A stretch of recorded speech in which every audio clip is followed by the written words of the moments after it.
Hi hello welcome to our channel. నేను Saritha. Present నాతో పాటు పొలిటికల్ అనలిస్ట్ అంకమరావు గారు ఉన్నారు. వారితో మాట్లాడదాం. నమస్తే సార్. నమస్తే అమ్మా.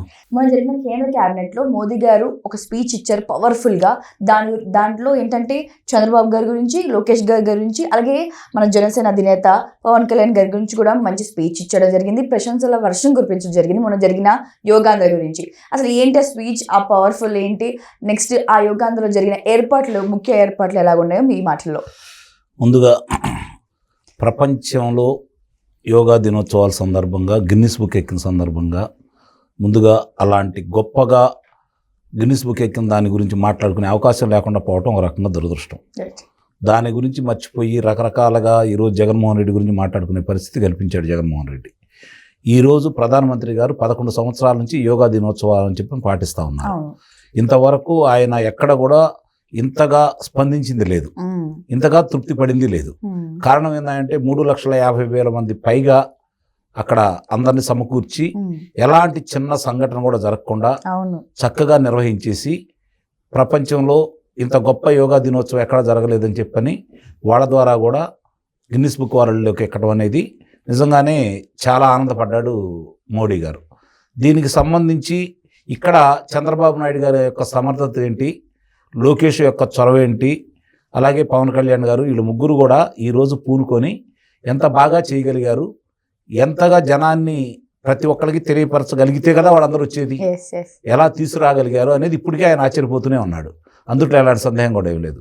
ఈ మళ్ళీ తిరిగి ఆయన అధికారంలోకి వచ్చిన తర్వాత ఈ సంవత్సరం సందర్భంగా మంత్రివర్గంలో మాట్లాడుతూ ఏమేమి సాధించాం, ఏ విధంగా పురోగతి సాధిస్తున్నాం, ఎంత గొప్పగా ఈరోజు మనం ముందుకెళ్ళబోతున్నాం, ప్రపంచంలో భారతదేశం ఏ విధంగా ముందుకెళ్తుంది, ఆర్థికంగా కావచ్చు, అభివృద్ధి పరంగా కావచ్చు, ఏ విధంగా ముందుకెళ్ళబోతుంది, 2047 నాటికి భారతదేశం ఏ విధంగా ఉండాలి అనే దాని మీద వాళ్ళు ఇప్పటివరకు అధ్యయనం చేసి జరుగుతున్నటువంటి మంచి పురోగతిని గురించి మాట్లాడుకుంటూ, దాంతోపాటు ప్రత్యేకంగా ఆంధ్ర రాష్ట్రంలో జరిగినటువంటి యోగా దినోత్సవం గురించి అంత గొప్పగా ఆయన చెప్పడం అంటే మాత్రం నిస్సందేహంగా ఇక్కడ మనం ఆలోచించుకోవాల్సింది ఏంటంటే, మామూలుగా చంద్రబాబు నాయుడు గారు ఎప్పుడైనా సరే ఏదైనా ఒక కార్యక్రమం తీసుకుంటూ ఉంటే దాని యొక్క మూలాలు మొత్తం సృజిస్తారు. ఆయన సాధ్యాల గురించి ముందుగానే ఆలోచిస్తారు.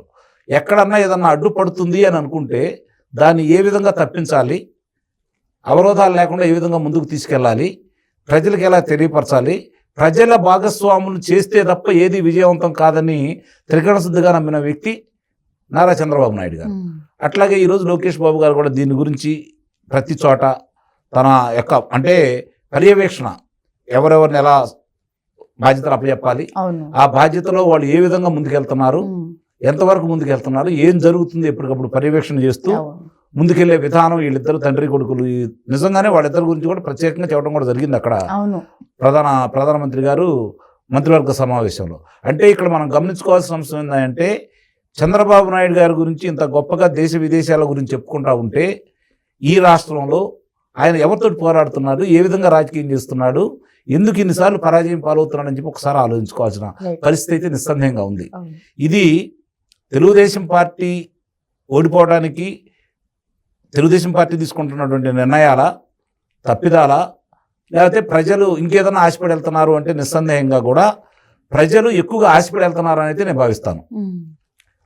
తెలుగుదేశం పార్టీ తప్పిదాలు లేవని నేను అన్నాను. నిస్సందేహంగా తప్పిదాలు అయితే ఉన్నాయి, కానీ అవి ఓడగొట్టేంత తప్పిదాలు అయితే కాదు.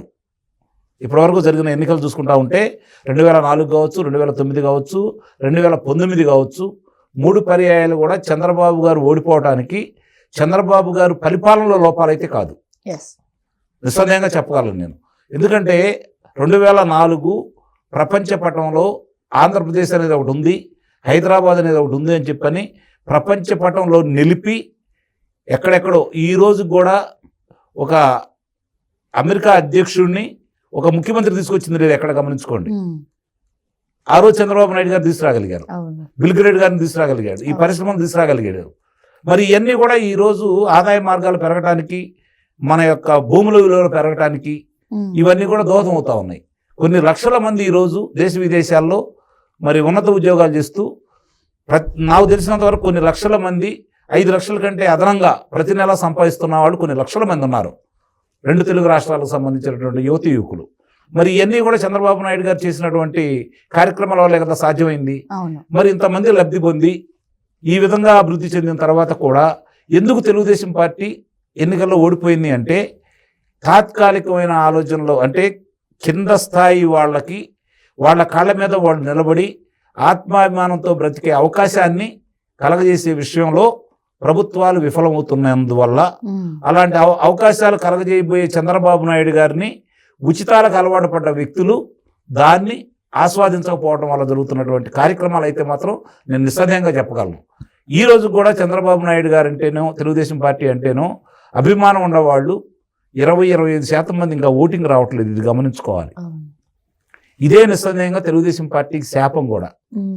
దీన్ని సరిదిద్దుకోవాల్సిన బాధ్యత అయితే ఈ కూటమి పెద్దల మీద ఉంది. ఎందుకు వాళ్ళు వచ్చి ఓట్లు వేయాలి? ఏం జరుగుతుందో వాళ్ళు ఓట్లు వేయకపోతే. అలాగే మిగిలిన వాళ్ళు ఇన్ని లబ్ధి పొందినా కూడా ఆ వర్గాలు ఎందుకు తెలుగుదేశం పార్టీకి దగ్గర కావట్లేదు, ఇవి ఆలోచించుకోవాలి. ఈరోజు ప్రధానమంత్రి గారు ప్రశంసిస్తున్నారు, లేకపోతే దేశ విదేశీ వాళ్ళు ప్రశంసిస్తున్నారు. అలాగే వ్యాపార రంగానికి సంబంధించిన ప్రపంచంలో దిగ్గజాలు ఈరోజు చంద్రబాబు నాయుడు గారి దగ్గరకు వచ్చి మాట్లాడి ఎంతో కొంత ఆంధ్ర రాష్ట్రంలో పెట్టుబడి పెట్టాలని చెప్పి ముందుకు వస్తూ ఉన్నారు. మిగిలిన రాష్ట్రాల కంటే ముందుగా ఆంధ్రప్రదేశ్ చూస్తున్నారు. అంటే ఇక్కడ చంద్రబాబు నాయుడు గారి గొప్పతనం ఏంటో కూడా తెలిసిన తర్వాత కూడా ఎందుకు ఇలా జరుగుతుంది అనేది కూడా ఒకసారి ఆలోచించుకోవాలి. ఇవన్నీ కూడా ఆంధ్ర రాష్ట్రానికి ఇప్పుడు చంద్రబాబు నాయుడు గారు తీసుకొచ్చే పరిశ్రమల వల్ల కావచ్చు, ఆయన ముందు చూపు వల్ల కావచ్చు, ఎన్నో ఉపయోగాలు జరగబోతున్నాయి. ఇప్పుడు నేను చెప్పినట్టుగా పార్టీ కూడా దీని గురించి ఒకసారి తిరిగి ఆలోచించుకొని ఇన్ని మంచి పనులు చేస్తూ మనం ఎందుకు ఓడిపోతున్నాం అనే విషయాన్ని మాత్రం మళ్ళీ కనుక దృష్టి పెట్టకపోతే ఇప్పుడిప్పుడే బాగుపడుతున్నటువంటి రాష్ట్రం, గాడిన పడుతున్నటువంటి రాష్ట్రం, అభివృద్ధి పదవిలో ముందుకెళ్తున్నటువంటి రాష్ట్రం, పారిశ్రామిక రంగంగా ఈరోజు పురోగతి సాధించబోతున్నటువంటి రాష్ట్రం, ఈ విధంగా ఉండడానికి కారకమైనటువంటి చంద్రబాబు నాయుడు గారు కావచ్చు, పవన్ కళ్యాణ్ గారు కావచ్చు, ముఖ్యంగా లోకేష్ బాబు గారు కావచ్చు, వాళ్ళు పడ్డ కష్టం దానికి ప్రతిఫలం కూడా కావాలి. అవును, కష్టపడటం ఒకటే కాదు, ప్రజలు అనుభవిస్తున్నారు, కానీ అది పార్టీ కూడా అనుభవించాలి. ఇక్కడ గమనించుకోవాల్సింది ఏంటంటే తెలుగుదేశం పార్టీ ఓడిపోయిన ప్రతిసారి ఆంధ్ర రాష్ట్ర ప్రజలు ఓడిపోతున్నారు, తెలుగు ప్రజలు ఓడిపోతున్నారు. కాబట్టి ఇక్కడ తెలుగు ప్రజలు గెలవాలా, తెలుగుదేశం పార్టీ గెలవాలంటే మీరేం చేస్తున్నారో ప్రజలకు కూడా వివరించి చెప్పాలి. ఎందుకు వాళ్ళు మీకు దూరం అవుతున్నారో ఒకసారి అర్థం చేసుకోవాలి. దాన్ని సరి చేసుకునే క్రమంలో ముందుకెళ్తే తప్ప మీరు అనుకున్నది ఆంధ్ర రాష్ట్రం సాధించదని అయితే నేను భావిస్తున్నాను. Right, thank you sir, thank you so much.